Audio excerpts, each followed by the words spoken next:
Siempre que la Federación, por intermedio de su director ejecutivo, me ha convocado a estos eventos, he asistido con la mayor de las alegrías y el mayor de los compromisos por lo que significa esta federación, por lo que significa y simboliza este auditorio. En nuestro sistema jurídico, el municipio y por ende sus representantes, los alcaldes, son el fundamento, la base esencial de nuestro sistema político, y por ello la reunión con ustedes en mi condición de procurador y de representante de la sociedad es un compromiso que siempre, al cual siempre he acudido con mucha decisión y con mucha responsabilidad.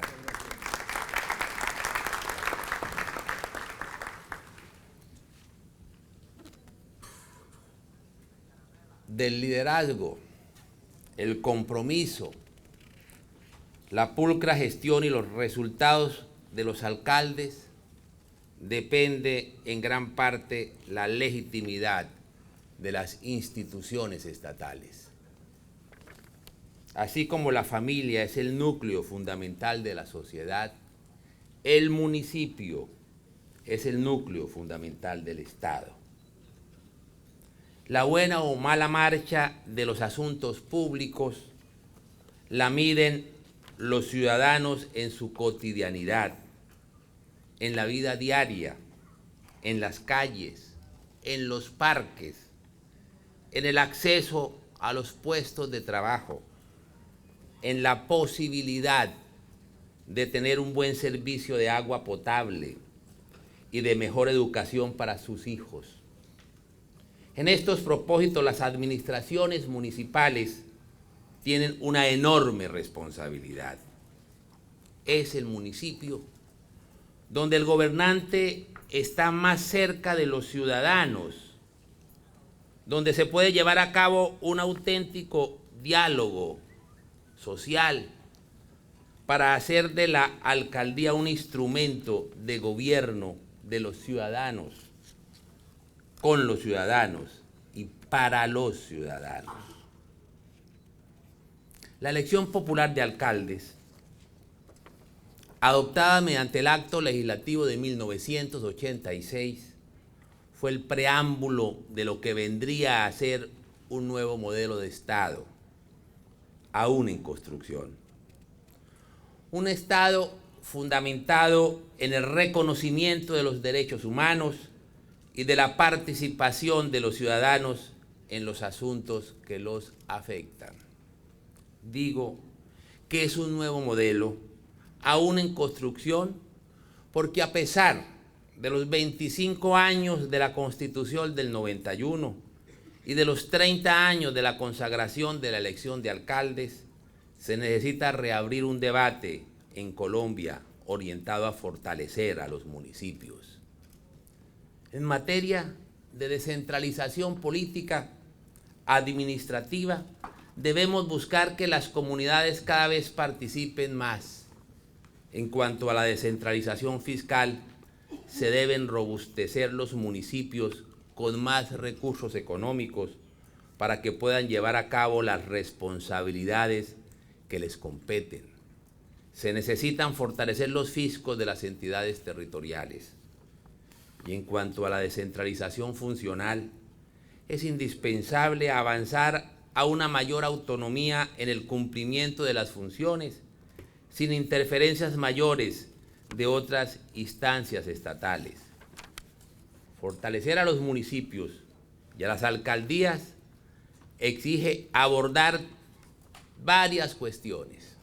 Por ejemplo, es necesario garantizar que el acceso a los recursos de la nación no pase por intermediaciones políticas de ninguna índole, ni que los diferentes fondos existentes y que administra el gobierno nacional estén condicionados políticamente.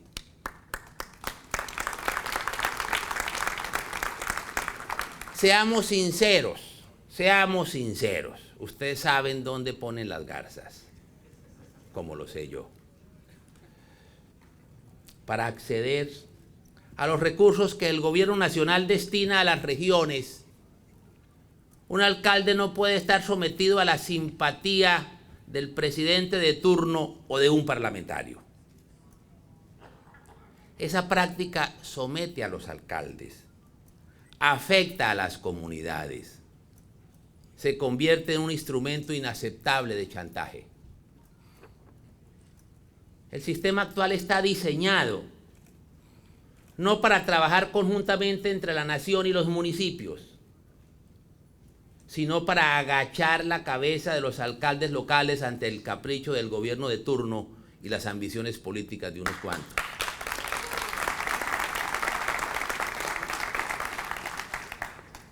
Los fondos públicos los utilizan para premiar o para castigar. Me pregunto, ¿cuál autonomía de los alcaldes? ¿Cuál descentralización? ¿Cuál igualdad en el tratamiento que se concede a las provincias? ¿Cuál? La Constitución del 91 eliminó los llamados auxilios parlamentarios. Lo que se hizo fue suprimir una práctica que era abierta y pública, mediante la cual se repartían recursos estatales a cambio de apoyos electorales. Pero ahora es casi lo mismo, pero peor. Ya no es una práctica abierta, sino escondida, pero sabida por todos. Se reparten los recursos públicos no con miras al bien común, ni para que las comunidades tengan mejores vías, acceso a programas de vivienda, puentes, escuelas, centros de salud, parques o programas de atención social. No, esa es la fachada. En realidad, los recursos se reparten para mantener aparatos electorales, amarrando a los alcaldes, condicionando a los alcaldes y en muchos casos obligando a los alcaldes, afanados por presentar resultados a sus comunidades, a caer en redes de corrupción, en verdaderos carteles de corrupción política. Eso no puede continuar pasando. En vez de seguir creando fondos en el gobierno nacional, mejor es transferir esos recursos a los municipios, bajo las directrices de una política pública determinada, sea en educación, salud, medio ambiente, vivienda, infraestructura, agua potable, y con estrictos controles que garanticen la transparencia en su ejecución. Repito, los alcaldes, como representantes de las comunidades, deben poder acceder a los recursos sin ninguna intermediación, sin chantajes, con respeto por su libertad y por la descentralización administrativa. No debe importar la afiliación política del alcalde, tampoco si apoyó o no al presidente de turno, si comparte o no un criterio determinado. Insisto, no se pueden seguir gastando los recursos públicos desde el gobierno nacional como premios o como castigo. Invito a esta asamblea a que entre sus conclusiones cree una comisión de alcaldes que se dedique a estudiar las reformas que se requieran para ese propósito. La Procuraduría, en ejercicio de sus funciones constitucionales, está dispuesta a prestar ayuda y soporte técnico.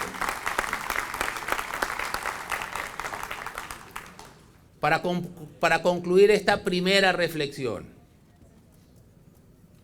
quiero recordar a los señores alcaldes que se aproxima uno de los momentos más importantes para el futuro de sus municipios. Se trata de la reforma al Sistema General de Participaciones. Estén atentos, porque el municipio, como entidad básica del Estado colombiano, no puede seguir siendo golpeado. Esta reforma tiene que ser la oportunidad para fortalecer su labor y fortalecer los derechos de los colombianos. No vayan a permitir que el papel de los alcaldes como vocero del desarrollo local continúen siendo reducido y minado. Esta era la primera reflexión que quería hacerles. La segunda reflexión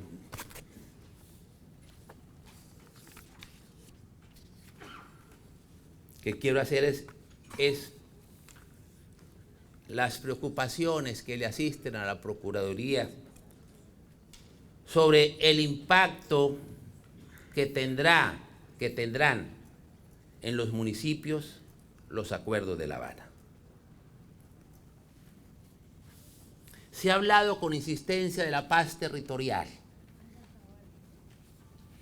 La Procuraduría en 2014, en la asamblea de personeros efectuada en Valledupar, señaló que está de acuerdo con que la paz, esto es, las condiciones de seguridad y convivencia que reclaman los ciudadanos para ejercer plenamente sus derechos, se debe erigir desde el ámbito territorial.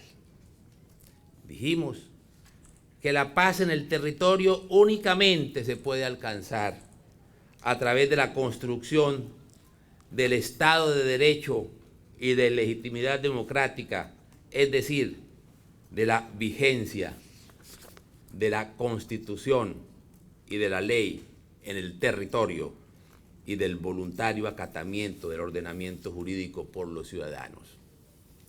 Dijimos también que detrás de la llamada paz territorial, en ningún caso se podría institucionalizar a la FARC en los territorios. Quiero hoy profundizar un poco en estos conceptos desde la perspectiva municipal y de la responsabilidad de ustedes, señores alcaldes. Los territorios se verán afectados por los acuerdos de La Habana de diversas formas, por lo cual se plantean varios retos. Por ejemplo, solo pregunto, ¿cuál será el papel de los alcaldes respecto a las llamadas zonas de ubicación? ¿Cuál será el papel de los alcaldes respecto a las llamadas zonas de ubicación? Porque en muchos de los municipios que ustedes regentan habrán zonas de ubicación. Entonces, ¿cuál será el papel de los alcaldes?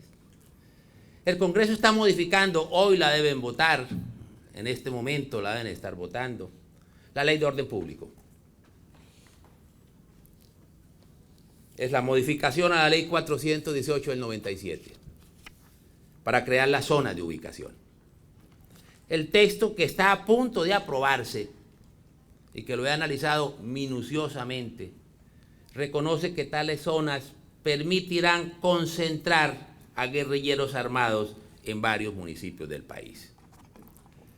La norma autoriza la creación de dichas zonas, que en esencia son zonas de despeje como el Caguán, pero no les fija límites precisos.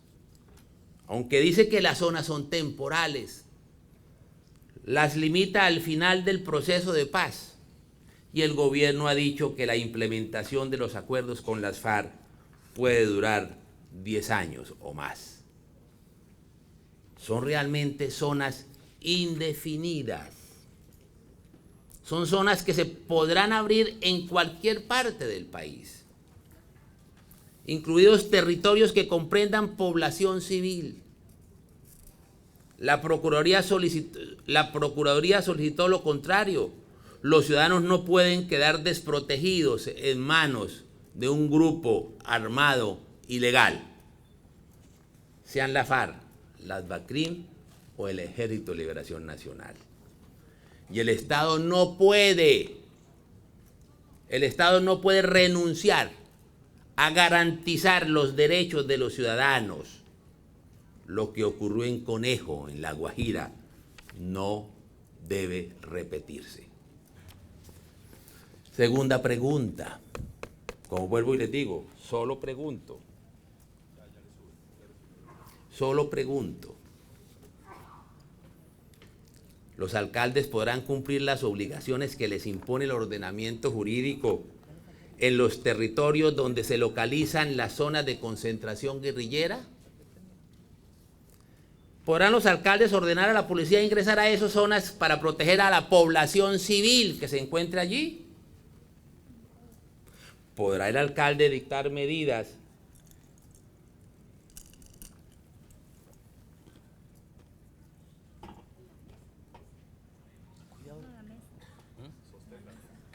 Señor procurador, si quiere, se la estoy pasando. Mejor, gracias. Sí, tranquilo.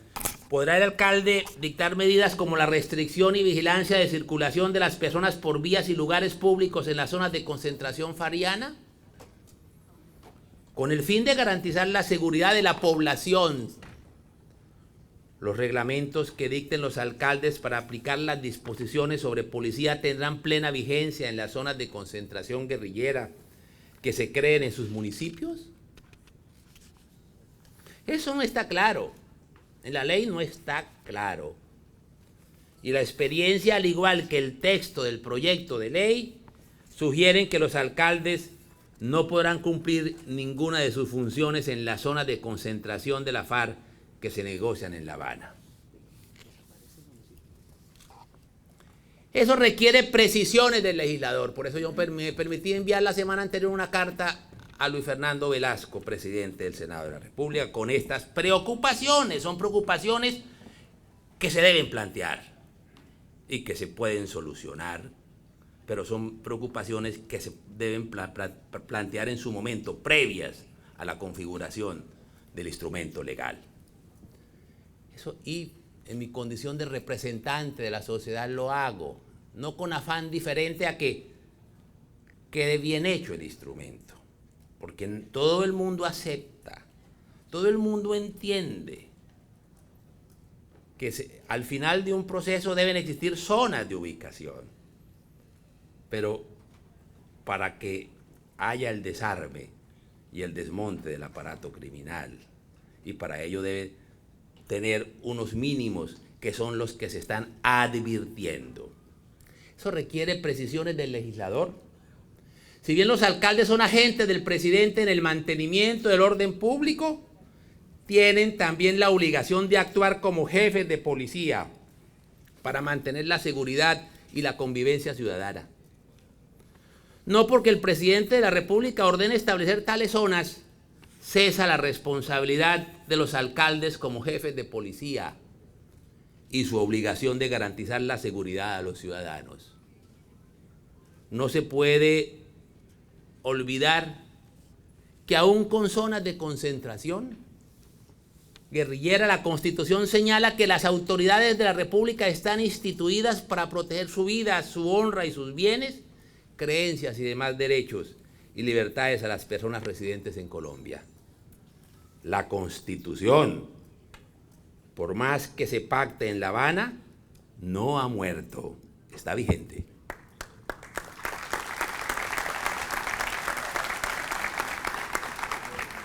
Las zonas en las que se ubiquen los miembros de la FARC no pueden ser espacios vacíos del Estado de Derecho. Ni tampoco se puede el gobierno arrogar el poder de establecer cómo deben las ramas del poder público, los diferentes órganos del Estado, cumplir sus funciones constitucionales. Solo una pregunta.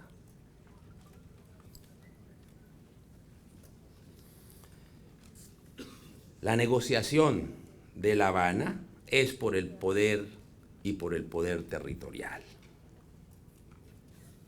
Eso no se puede perder de vista. Quien lea los acuerdos con detenimiento encontrará elementos que apuntan a institucionalizar mecanismos de control que tiene hoy la FARC en ciertos territorios. El núcleo de la negociación consiste en tener un régimen jurídico especial y diferenciado al que se aplica en el resto del país respecto a zonas del territorio que se califican como afectadas por el conflicto, pero que coinciden con aquellos que son de influencia del grupo armado. No hay municipio en Colombia en que en algún momento de los últimos 30 o 40 años ha sido afectado por el conflicto armado. La gran mayoría de los municipios han sido afectados por dicho conflicto. El régimen jurídico especial se basa en la regulación de las zonas de reserva campesina que hace la Ley 160 del 94, pero se le agregan otros elementos que aseguran su control a través de las organizaciones campesinas que han sido creadas por el aparato armado en los últimos años.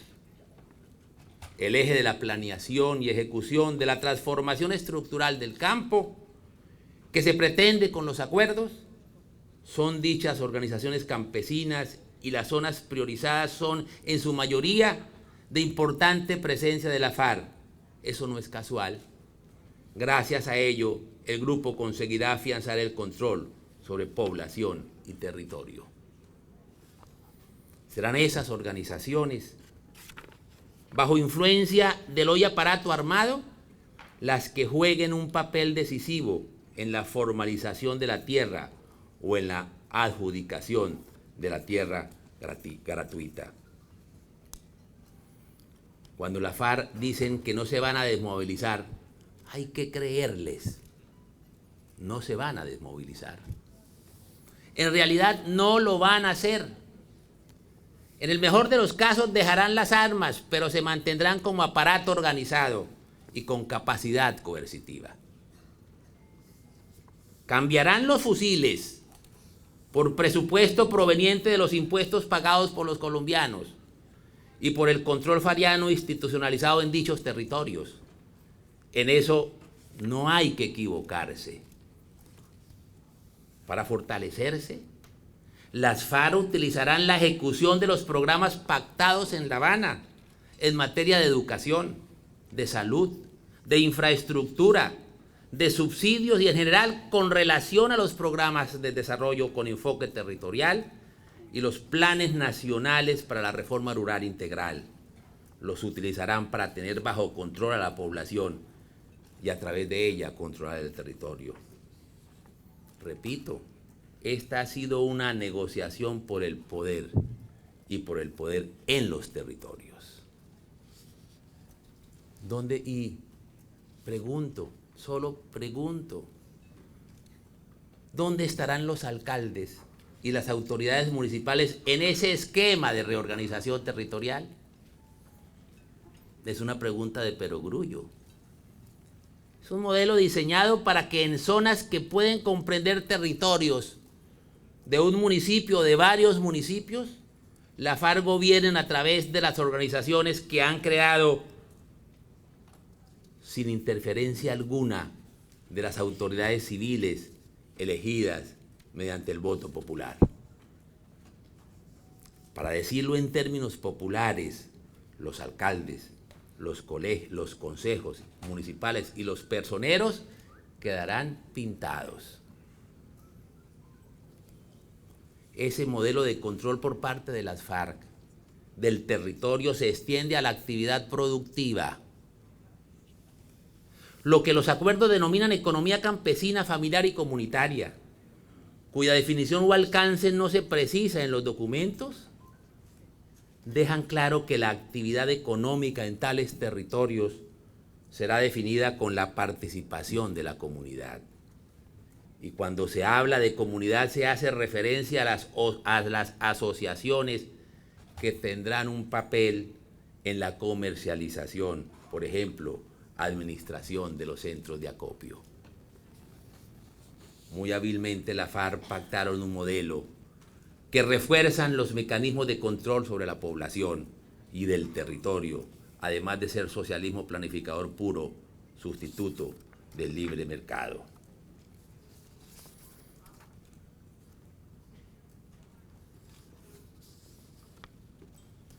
Los alcaldes no solo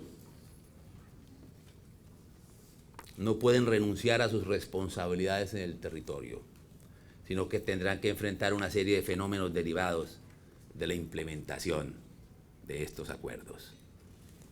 Por ejemplo, a pesar que la propaganda oficial señala que el acuerdo con la FARC nos llevará al posconflicto, la realidad que tendrán que enfrentar los alcaldes será la del crimen y la violencia. No se puede hablar de posconflicto mientras subsista la guerrilla del Ejército de Liberación Nacional, tan vieja como la FARC, con cerca de 3.000 hombres en armas entre guerrilleros y milicianos. No se puede hablar de posconflicto mientras subsistan bandas criminales con más de 3.000 hombres armados. No se puede hablar de posconflicto cuando las estructuras criminales posacuerdo tienen un número de miembros similar a los que hoy reconoce el gobierno tiene la FARC. El proceso de paz no es un proceso de paz, es un proceso de dejación de la FARC. A eso debe agregarse que Colombia está nadando en coca. Próximamente se publicará el informe del Departamento de Estado sobre la extensión de cultivos de coca y en junio el que emite la ONU. El año pasado ambos informes registraron un crecimiento de la coca a un ritmo similar al experimentado en los años del Caguán. Hoy nomás, esta mañana, el gobernador de Antioquia denunciaba que en Antioquia se había incrementado en apenas 3 años el hectariaje de coca de 1.000 a 4.000 hectáreas. Más coca es más dinero para aparatos armados ilegales. Más drogas en las calles, en los colegios, en los parques públicos. Más dinero para las estructuras criminales urbanas. Más peligro para nuestros jóvenes y más delitos asociados a las redes de tráfico de estupefacientes. En síntesis, más inseguridad.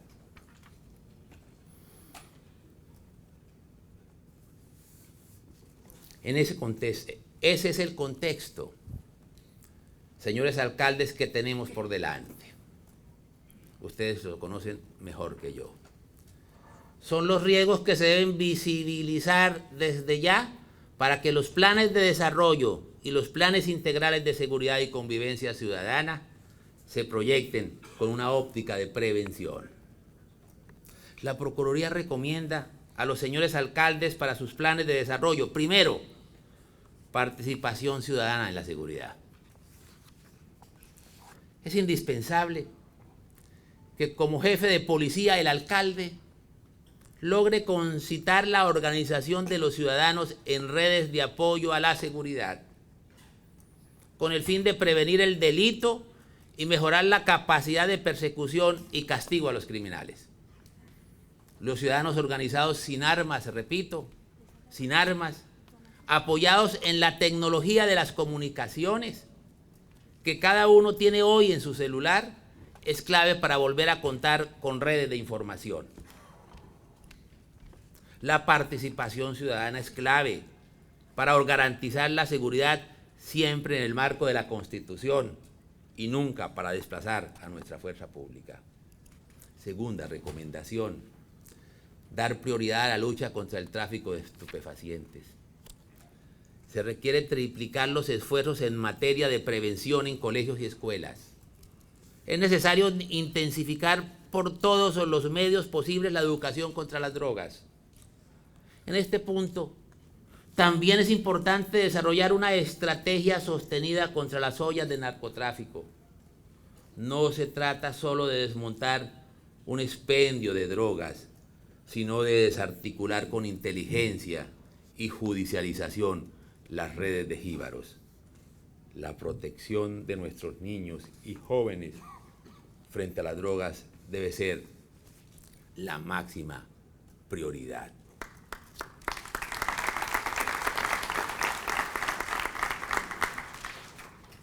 Tercero, combate frontal contra la extorsión. Tener claro que el delito invisible que está asolando a los ciudadanos es la extorsión. Hay que acabar con el eufemismo de la microextorsión y reconocer la gravedad del problema.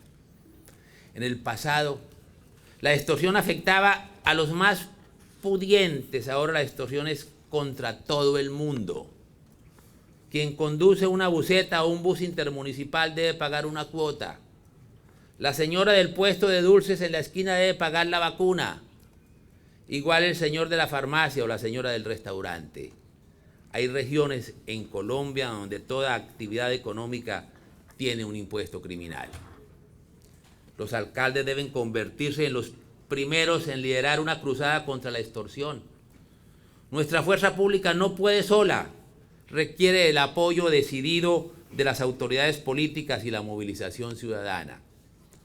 Se necesitan líneas de información y denuncia en completo anonimato y pago de recompensas para estimular la recepción de información que conduzca a desmantelar las redes de extorsión.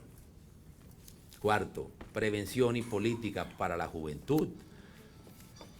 Recuerden que estas son recomendaciones de la Procuraduría para sus planes de desarrollo. Cuarto, prevención y política para la juventud. Es indispensable en concepto de la Procuraduría que las alcaldías se enfoquen en la población civil. Es urgente impedir que los jóvenes puedan ser reclutados en combos o pandillas, que son el primer paso para carreras criminales. El uso del tiempo libre y la generación de oportunidades de estudio y trabajo son necesarias. Los planes de desarrollo deben contemplar estos aspectos. Quinta recomendación para el plan de desarrollo. Los alcaldes deben exigir reglas claras al gobierno nacional respecto a cómo se van a llevar a cabo los procesos de desmovilización. En particular, es indispensable que los alcaldes velen porque las estructuras de las milicias también se disuelvan. Un gran peligro para la seguridad ciudadana es que formalmente desmovilizados, las FARC subsistan estructuras de milicias dedicadas a la intimidación, a la amenaza, a la extorsión y al reclutamiento. Y algo que se me olvidaba del segundo punto que les referí en cuanto al impacto de las zonas de ubicación en los municipios, como podrán quedar las zonas de ubicación colindantes o podrán quedar municipios dentro de las zonas de ubicación, deberían ser consultados los municipios si quieren tener allí una zona de ubicación.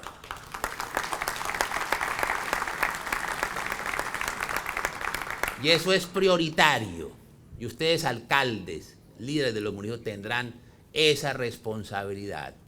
Tendrán que exigir que se incluya en la norma que en esos casos deberían ser consultados los municipios.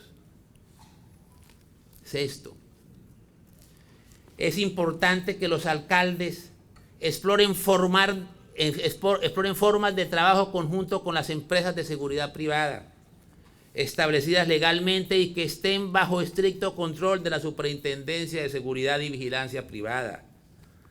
Hay que dejar las taras ideológicas. La tecnología que se emplea en edificios, en lugares públicos y en supermercados puede ser muy útil para mejorar la lucha contra el crimen. La conexión de cámaras de video de edificios edificios privados con centros de vigilancia de la policía ahorra recursos y facilita la prevención del delito. Unida la policía y las empresas de vigilancia privada bajo el liderazgo del alcalde y la supervisión de los organismos de control para garantizar la transparencia y su funcionamiento acorde con la ley, multiplicará la eficacia contra el delito. Séptima recomendación. Se necesitan y se necesitarán más y mejores cárceles. No hago parte de los románticos que creen que las sanciones a los delitos deben ser simples medidas pedagógicas, como lo cree el gobierno y lo exige la FARC, sino que por el contrario creo que quien la hace la paga.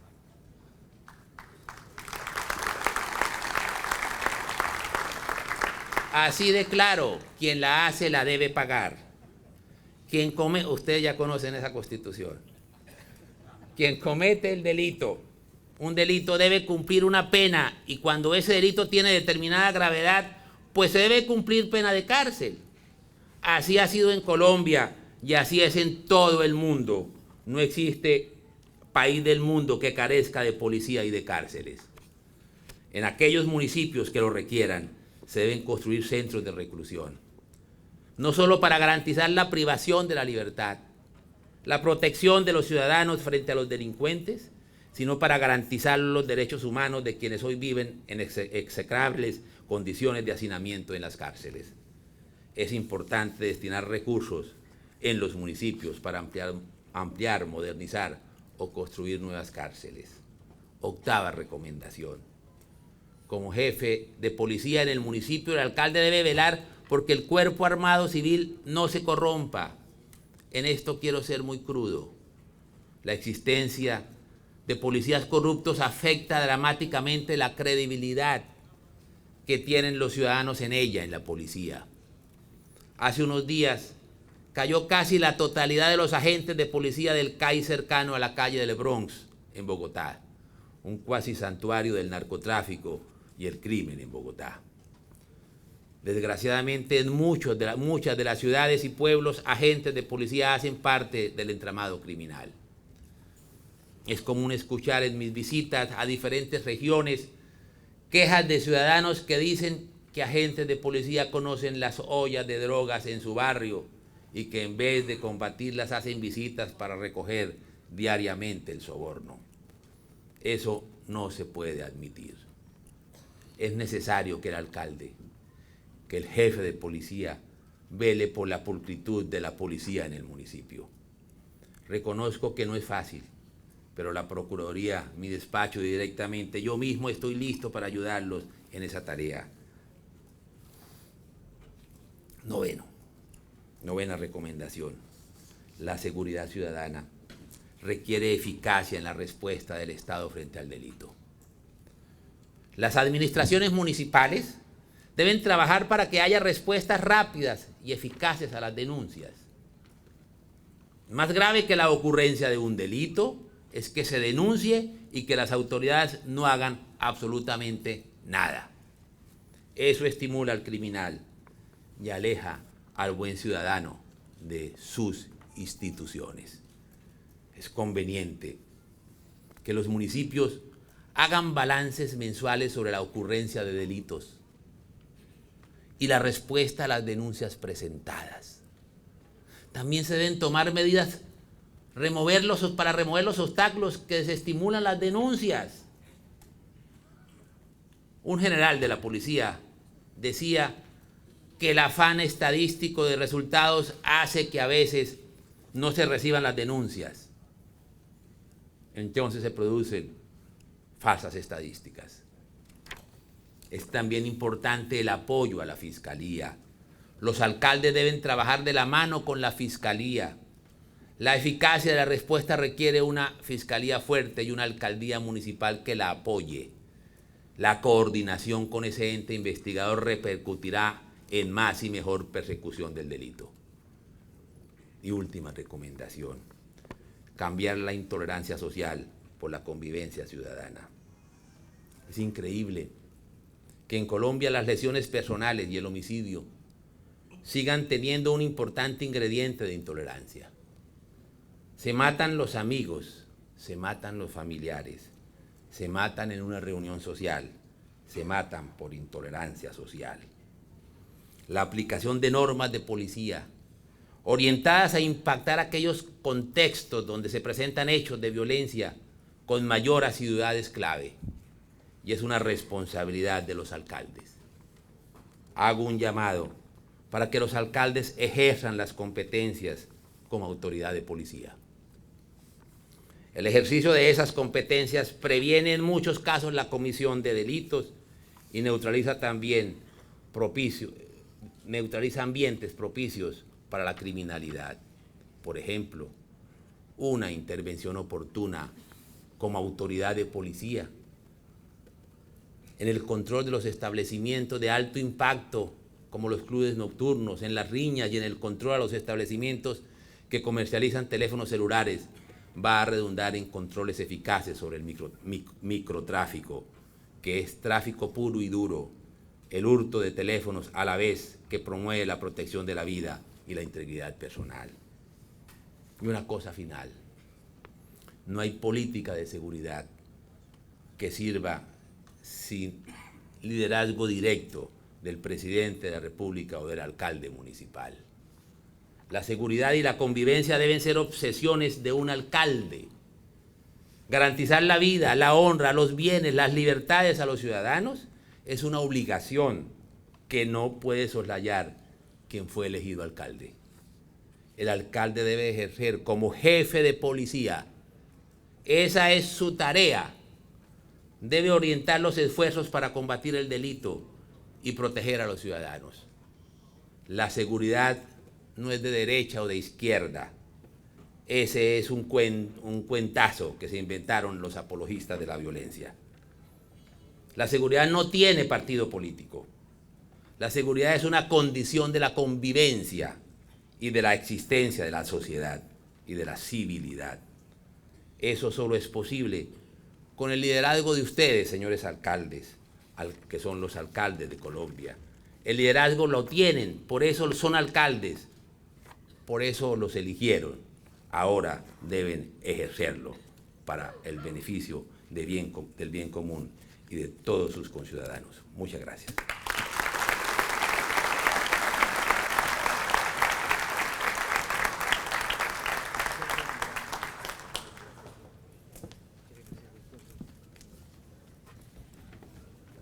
Muchas gracias, señor procurador. Antes de hacer la siguiente invitación, quiero contarles que mañana 10 de marzo en la sala 101 en el lobby Obregón, la superintendente estará respondiendo inquietudes que ustedes tengan desde las 8 de la mañana hasta las 4 de la tarde. Recuerden, sala 101, lobby Obregón. A continuación,